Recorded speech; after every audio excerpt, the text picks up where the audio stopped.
हार जीत होती है। टीम, जो मैं अपनी टीम को कहता था कि आखिरी गेंद तक लड़ो, पूरी कोशिश करो, लेकिन जब एक रिजल्ट आ जाता है और इंसान ने पूरी कोशिश की होती है, तो फिर ये इंसान कहता है कि जी अल्लाह की मर्जी है। और ये हमेशा मेरा इसी में सोच थी कि हम बड़ी टीम ने जान मारी, और ख़ास तौर पे जिस तरह वो आखिरी गेंद तक कोशिश करते रहे, लेकिन जो इंसान के हाथ में नहीं है, वो शाहीन अफरीदी को वो इंजरी हो गई, तो ये इसका तो कोई कुछ नहीं कर सकता था। और बदकिस्मती से उस टाइम पे हुई जबकि उसका वो बहुत इंपॉर्टेंट मरहला था और वो फर्क पड़ सकता था। मैं नहीं कहता जीत सकते हैं, लेकिन वो उस टाइम पे थी कि गेम चेंज हो सकती थी। तो वो खैर, हम सारी कौम मुबारक दे पाकिस्तान टीम को जिस तरह वो फाइनल में पहुंची है। मैं खास तौर पे आज कहना चाहता हूं कि जो हमारी फास्ट बॉलिंग अटैक है, आज मैं ये कह सकता हूं कि जो मैंने देखा, बड़ी देर के बाद क्रिकेट देखी, दुनिया में बेहतरीन फास्ट बॉलिंग अटैक है। हम दुआ करते हैं कि शाहीन अफरीदी जल्दी से पूरी तरह फिट हो, लेकिन बेहतरीन अटैक है। हमारे पास बाबर आजम एक वर्ल्ड क्लास बैट्समैन है, और मेरे ख्याल में ये दुनिया का सारे बैट्समैन को पीछे छोड़ जाएगा माशाल्लाह, जिस तरह ये आगे बढ़ रहा है। और भी बड़ी अच्छी हमारी टीम में प्रॉमिसिंग हैं, तो इंशाल्लाह हमें इसमें से मायूस तो हम हैं, लेकिन हमें देखना चाहिए कि हम माशाल्लाह वो टीम है पाकिस्तान जो कि दुनिया की अब टॉप टीम में गिनी जाती है। अब मैं आ जाता हूं जो हमारी अब मार्च हो रही है।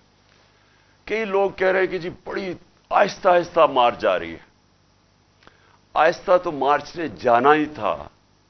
जब एक हमला हुआ वजीराबाद में और सबके सामने एक मुझे मारने का जो पूरी साजिश थी, तो उसकी वजह से जो हुआ वो तो मार्च ने आहिस्ता होना ही था।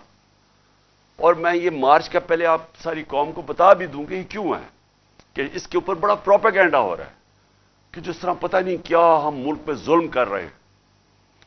अपनी कौम को याद कराना चाहता हूं कि मेरे 3.5 साल में 3 लॉन्ग मार्चेस हुई, बल्कि एक चौथी हुई थी जो कि रास्ते में रुक गई थी।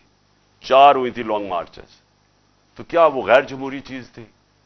पूरी उन्होंने कोशिश की गवर्नमेंट गिराने की। मकसद चारों का एक ही था, एनआरओ लेना, यानी मैं इमरान खान को इतना ब्लैकमेल करें कि वो इनके करप्शन केसेस खत्म कर दें।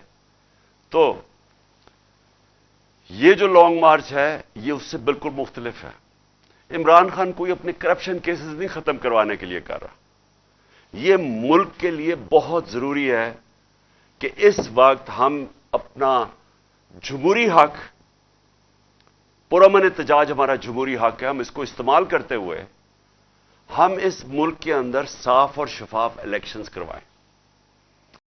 मैं सारी अपनी कौम को कहना चाहता हूं कि 7 महीने से मैं कह रहा हूं कि जो एक ये रजीम चेंज साजिश हुई, जो हैंडलर्स ने और ये साजिशों ने मिलकर हुकूमत गिराई हमारी, मैं ये तब से कहता जा रहा हूं कि इनसे ना संभाली जानी थी, क्योंकि इनका माजी 30 साल से तो ये 2 खानदान मुल्क के ऊपर बैठे हुए हैं। तो अगर इन्होंने कुछ करना था तो 30 साल पहले कर लेते। इनके दौर में तो बांग्लादेश भी आगे निकल गया, हिंदुस्तान भी हमारे से आगे निकल गया। उससे पहले हम इन सबसे आगे थे 90 की दिहाई तक। तो इन्होंने अगर कुछ करना होता तो कर चुके होते। तो इनको जब जिन्होंने भी लेके आया और हैंडलर्स ने बैठाया हमारे ऊपर, मैं तो 7 महीने से कह रहा हूं कि ये मुल्क को तबाही की तरफ लेके जा रहे हैं। मैंने माइशत के ऊपर बताया कि इनसे नहीं संभाली जाएगी, क्योंकि जो माइशत छोड़ के गए थे वो तो पाकिस्तान को दिवालिया निकाल के गए थे 2018 में। तो अब इन्होंने कैसे ठीक करनी थी? जो एक मुल्क के माइशत को तबाह करें वो ठीक तो नहीं कर सकते। जो मुल्क के इदारे तबाह करें, दुनिया की तारीख में वो जो इदारे तबाह करते हैं वो ठीक नहीं कर सकते।